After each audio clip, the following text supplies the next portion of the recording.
সামনেই কল্পতরু উৎসব। তার আগে আমরা যাচ্ছি শ্রী শ্রী রামকৃষ্ণ পরমহংসদেব ও সারদা মায়ের স্মৃতি বিজড়িত দুটি স্থান কামারপুকুর ও জয়রামবাটি। একদিনে কিভাবে এই দুটি তীর্থভূমি ঘুরে দেখে ফিরে আসব এবং দ্রষ্টব্য কী কী স্থান আছে, মন্দির কতক্ষণই বা খোলা থাকে, সম্পূর্ণ তথ্য আপনাদের সামনে তুলে ধরব।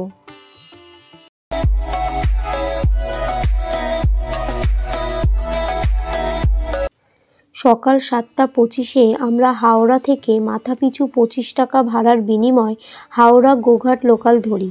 গন্তব্য গোঘাট স্টেশন।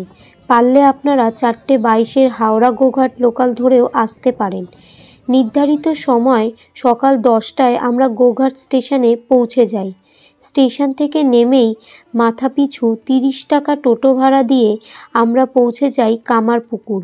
সময় লাগলো 25 মিনিটের মতো। টোটো থেকে নেমেই দেখলাম রাস্তার দুদিকে দোকান, আর চোখে পড়ল ঠাকুরের প্রিয় সাদা বোঁদে। এই সাদা বোঁদে কিন্তু একমাত্র কামারপুকুরেই পাওয়া যায়। আর কিছুটা এগিয়ে আসতেই চোখে পড়ল রামকৃষ্ণ মঠের গেট। গেটের ভিতরে কোনো রকম ফটোগ্রাফি বা ভিডিওগ্রাফির অনুমতি না থাকার জন্য যতটা পারলাম বাইরে থেকে দেখালাম। গেট থেকে ঢুকেই ডান দিকে রয়েছে অফিস, যেখান থেকে আপনারা ভোগের কুপন, থাকার জন্য রুম বুকিং করতে পারেন। আর বাঁদিকে রয়েছে ঠাকুরের জন্মভিটে, আর রয়েছে ঠাকুরের নিজের হাতে রোপণ করা আম গাছ। এই কুঁড়ে ঘরগুলিতেই ঠাকুরের শৈশবকাল ও কামারপুকুরে থাকার সময়গুলি কেটেছে।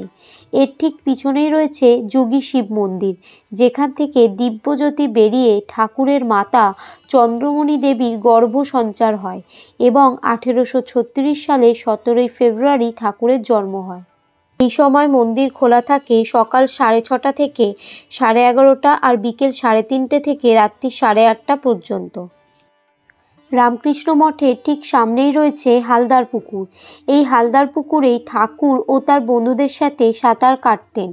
এই পুকুরের জলকে খুবই পবিত্র মনে করা হয়।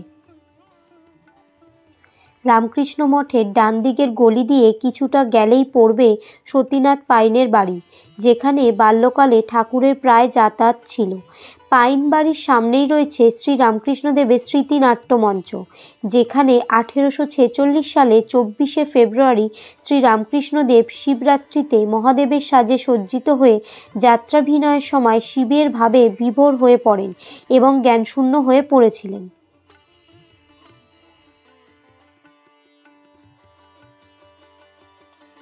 পাইন বাড়ি থেকে বেরিয়ে আসলাম লাহাবাবুদের বিষ্ণু মন্দিরে।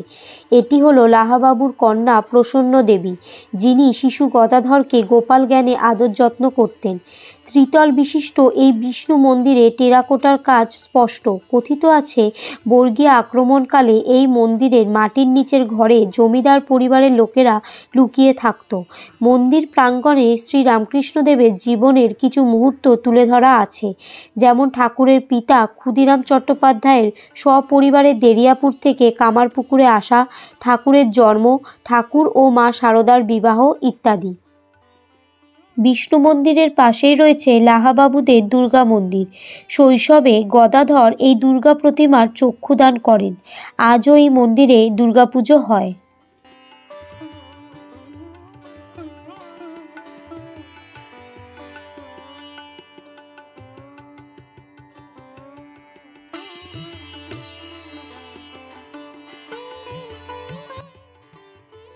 দুর্গা মন্দিরের সামনেই রয়েছে লাহাবাবুদের পাঠশালা। এখানেই বালক গদাধর 5 বছর বয়সে পাঠ নিতে আসতেন।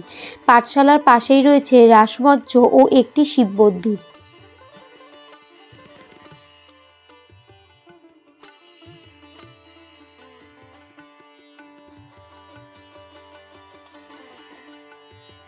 একটু দূরেই রয়েছে গোপেশ্বর শিব মন্দির। দক্ষিণেশ্বরে শ্রী রামকৃষ্ণদেবের দিব্য উন্মাদের খবর পেয়ে মাতা চন্দ্রমণি দেবী পুত্রের মঙ্গল কামনায় এই মন্দিরে ধর্ণা দেন। গোপেশ্বর শিব মন্দিরের ঠিক পিছনেই রয়েছে কামারপুকুর। এই পুকুরের নাম অনুসারে এলাকার নাম হয় কামারপুকুর। গোপেশ্বর শিব মন্দির থেকে কিছুটা দূরেই রয়েছে ধনীমাতার মন্দির। শ্রী শ্রী ধনী কামারিনী ছিলেন বালক গদাধরের ভিক্ষামাতা ও চন্দ্রমণি দেবীর ঘনিষ্ঠ সহচরী। তার ওই বাস্তুভূমির উপর এই মন্দির প্রতিষ্ঠিত হয়। এরপর আমরা গেলাম চিনু শাঁখারির বাড়ি। শ্রী রামকৃষ্ণদেব তাকে চিনে শাঁখারি বলে ডাকতেন। ঠাকুরের সঙ্গে ছিল তার নিবিড় আত্মিক সম্পর্ক। এরপরে আমরা ফিরে আসলাম রামকৃষ্ণ মঠের মেন গেটের সামনে এবং সেখান থেকে মাথাপিছু 20 টাকা ভাড়া দিয়ে চলে গেলাম জয়রামবাটি।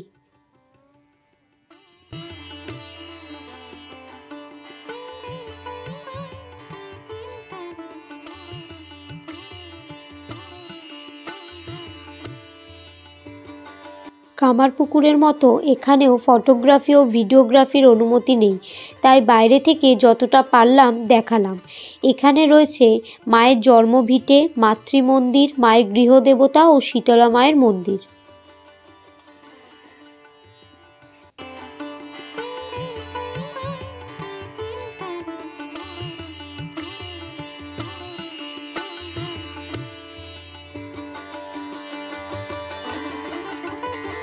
ভিডিওটি ভালো লাগলে চ্যানেলটি সাবস্ক্রাইব করার অনুরোধ রইল। আমরা কামারপুকুর ও জয়রামবাটি সম্পূর্ণ ঘুরে আবার সন্ধেবেলা ফিরে আসলাম গোঘাট স্টেশনে।